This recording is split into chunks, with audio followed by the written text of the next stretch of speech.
Sekarang ni, saya nak kita pergi ke buku Perkembangan Kebatinan di Indonesia yang ditulis oleh Profesor Hamka. Profesor Hamka ada sebuah buku kecil, ya, di mana dia menceritakan sejarah batiniah di tanah Melayu, di Indonesia. Imam Ghazali menceritakan sejarah batiniah di tanah Arab, di Parsi. Profesor Hamka menceritakan kemasukan batiniah di tanah Melayu.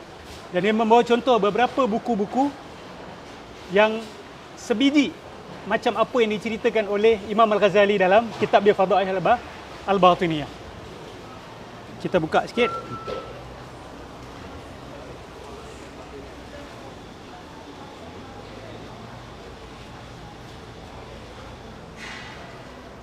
Baik.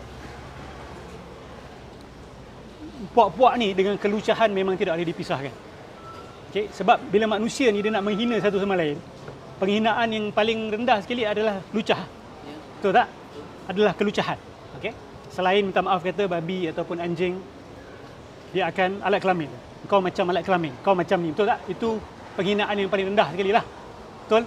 Sebab dari situ keluar najis. Betul tak?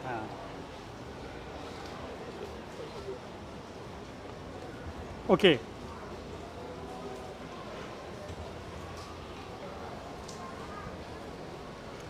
Dalam buku ni, Perkembangan Kebatinan di Indonesia, Profesor Hamka ada menukil daripada seorang profesor, Profesor Dr. H. Saya tak pasti H ni referring to what?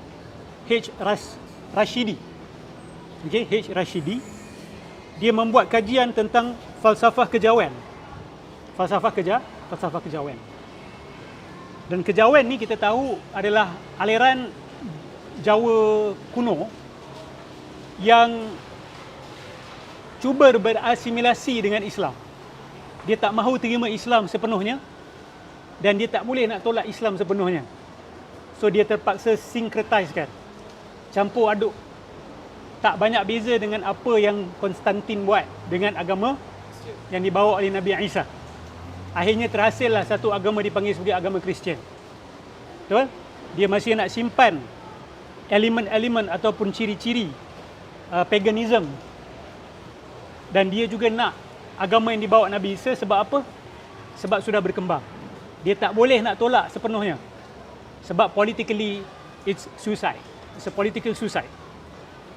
So, dalam kitab ni Prof Hamka dia ceritakan bagaimana bupati-bupati ataupun sultan-sultan, raja-raja Jawa pada waktu itu terpaksa membuat strategi yang sama. Ada di kalangan mereka tak nak Islam pun. Cuma mereka dah tak boleh tahan kemasukan Islam.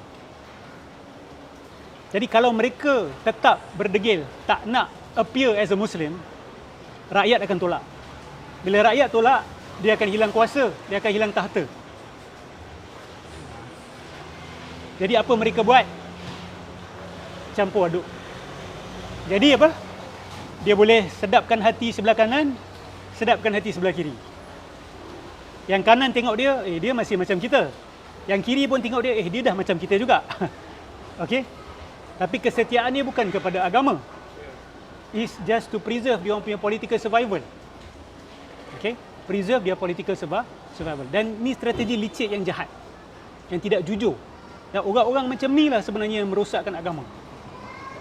Kalau kita baca dalam Al-Quran, Allah melaknat mereka-mereka allazina yaktubuna al-kitaba bi aydihim thumma yaquluna hadza min indillah. Betul tak? Mereka menulis kitab-kitab tu dengan tangan mereka, lepas tu mereka kata ini datang daripada Allah.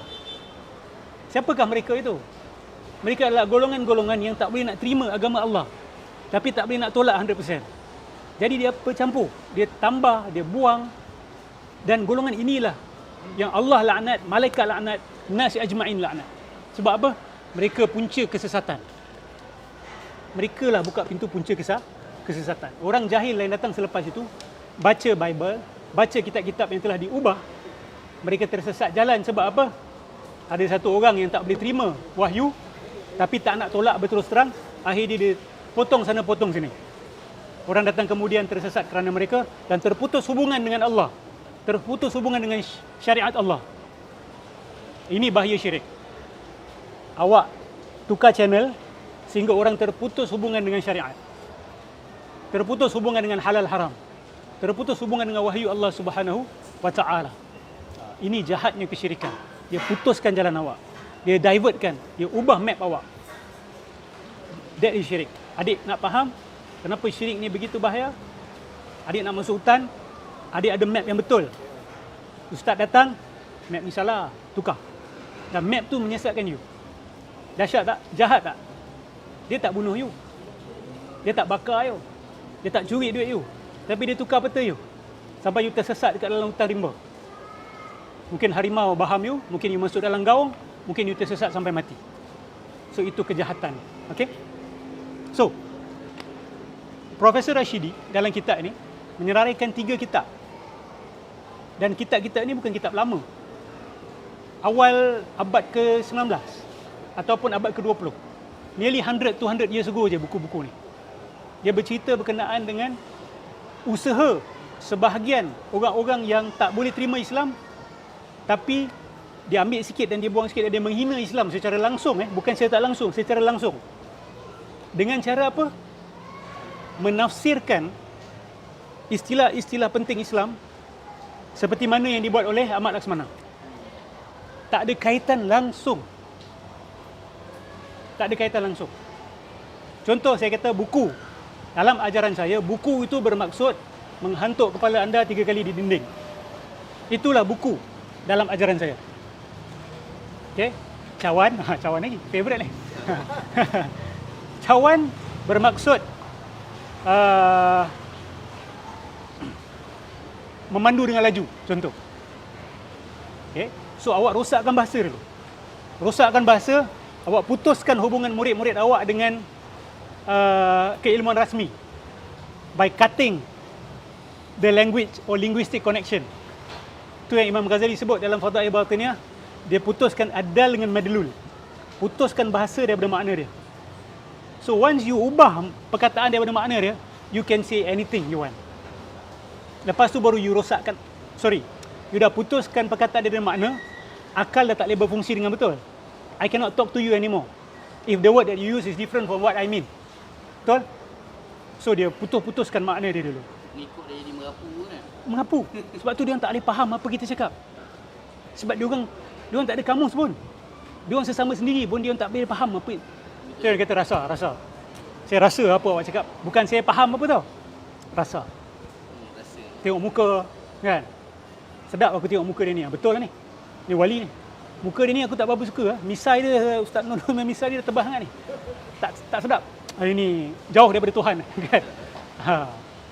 Okay. So sebab dia orang tak ada bahasa yang kita boleh bersetuju dengan dia.